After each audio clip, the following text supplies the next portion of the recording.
नमस्कार, मैं प्रीति काद्यान शहर की 5 बड़ी खबरों के साथ कैथल टीवी के इस खास बुलेटिन में आपका स्वागत है। तो आइए शुरू करते हैं। कैथल में किसानों को यूरिया खाद की भारी कमी का सामना करना पड़ रहा है।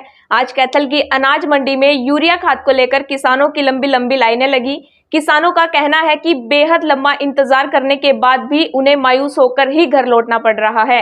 एक तरफ तो सरकार 2022 में किसानों की आय दोगुनी करने की बात कर रही है, वहीं दूसरी तरफ यूरिया खाद की आपूर्ति कराने में असफल रही है। ऐसे में किसान अपनी आगामी फसल को कैसे तैयार कर पाएगा, इस पर एक बड़ा सवाल है। कैथल में आज सीएम फ्लाइंग ने 2 जगह रेड की। डोगरा गेट की चौधरी डायरी नाम से एक पनीर की दुकान पर सीएम फ्लाइंग अचानक निरीक्षण करने पहुंची, जहां पर फ्लाइंग ने पनीर के अलग अलग सैंपल इकट्ठा किए और जांच के लिए उन्हें आगे भेज दिया। मौके पर मौजूद अधिकारी का कहना था कि उन्हें गुप्त सूचना के आधार पर यहां सर्वे किया गया। इकट्ठा किए गए सैंपल में कुछ कमी मिलती है तो आगामी कार्रवाई की जाएगी। फिलहाल प्रथम दृष्टि में पनीर ठीक लग रहा है और लाइसेंस दिखाने के लिए 15 दिन तक का नोटिस दिया गया है। गांव जाखोली के राकेश की मुर्रा नस्ल की भैंस ने एक दिन में 25 किलो 571 ग्राम दूध देकर जिले में प्रथम स्थान हासिल किया है। किसान समृद्धि कार्यक्रम के तहत प्रतियोगिता के विजेताओं को सम्मानित किया जाना था, जिसमें करनाल के त्रावड़ी में 27 दिसंबर को हुए कार्यक्रम में सीएम मनोहर लाल ने राकेश को प्रशस्ति पत्र और 30,000 की नगद राशि देकर सम्मानित किया। राकेश ने बताया कि इस सम्मान से वो अपने आप को बहुत गौरवान्वित महसूस कर रहे हैं, जिससे वे अपने काम को और अधिक हौसले के साथ आगे बढ़ाएंगे। उन्होंने बताया कि यह रिकॉर्ड उनकी मुर्रा भैंस ने तीसरे ब्यात में कायम किया और उन्हें उम्मीद है कि चौथे ब्यात में भी उनकी भैंस और ज्यादा दूध देकर अपने ही रिकॉर्ड को तोड़ेगी।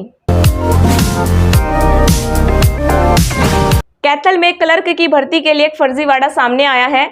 दरअसल 2 साल पहले क्लर्क की नौकरी पाने के लिए जिला के ट्योंडा गांव के एक युवक ने परिवार में कोई भी सदस्य सरकारी नौकरी न होने का झूठा शपथ पत्र देकर 5 अंक हासिल कर लिए। इसके बाद वह क्लर्क भर्ती हो गया। इन दिनों उसकी पोस्टिंग डीसी ऑफिस कैथल में थी। 2 साल बाद जब पुंडरी के तहसीलदार ने जांच की तो सामने आया कि जब युवक क्लर्क के पद पर भर्ती हुआ तो उसी समय उसका भाई जन स्वास्थ्य विभाग में क्लर्क के पद पर नौकरी करता था। इस जांच रिपोर्ट के बाद डीसी प्रदीप दहिया ने क्लर्क कुलदीप को डिसमिस कर दिया। इतना ही नहीं, भविष्य में किसी भी सरकारी नौकरी के लिए आवेदन करने के लिए भी उसे अयोग्य करार दिया है। इसके अलावा एसपी लोकेंद्र सिंह को पत्र लिखकर कुलदीप के खिलाफ आपराधिक मामला दर्ज करने के आदेश भी दिए हैं। इन दिनों बुढ़ापा पेंशन कटने की चर्चाएं जोरों पर है।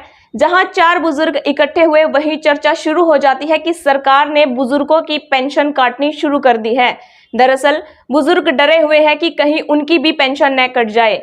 गांव में ये चर्चा भी है कि सरकार 2 लाख रुपए से ज्यादा आय वालों की पेंशन काट रही है। जिले में 40,000 से ज्यादा बुजुर्गों की पेंशन कटेगी। हर कोई धारक इस बात से डरा हुआ है कि पेंशन कटने वालों में कहीं उनका भी नाम न आ जाए। हालांकि जिला समाज कल्याण अधिकारी ने स्पष्ट कर दिया है कि जिले में किसी की कोई पेंशन नहीं कटी है और विभाग के पास पेंशन काटने का कोई भी आदेश अब तक नहीं आया है। अगर हजारों बुजुर्गों की पेंशन काटने की कोई बात कही जा रही है तो यह केवल एक अफवाह है। तो ये थी आज की शहर की 5 बड़ी खबरें। अगर आप हमारा ये वीडियो YouTube पे देख रहे हैं तो हमारे चैनल को सब्सक्राइब कर लीजिए और अगर Facebook पे देख रहे हैं तो हमारे पेज को लाइक कर लीजिए। शुक्रिया।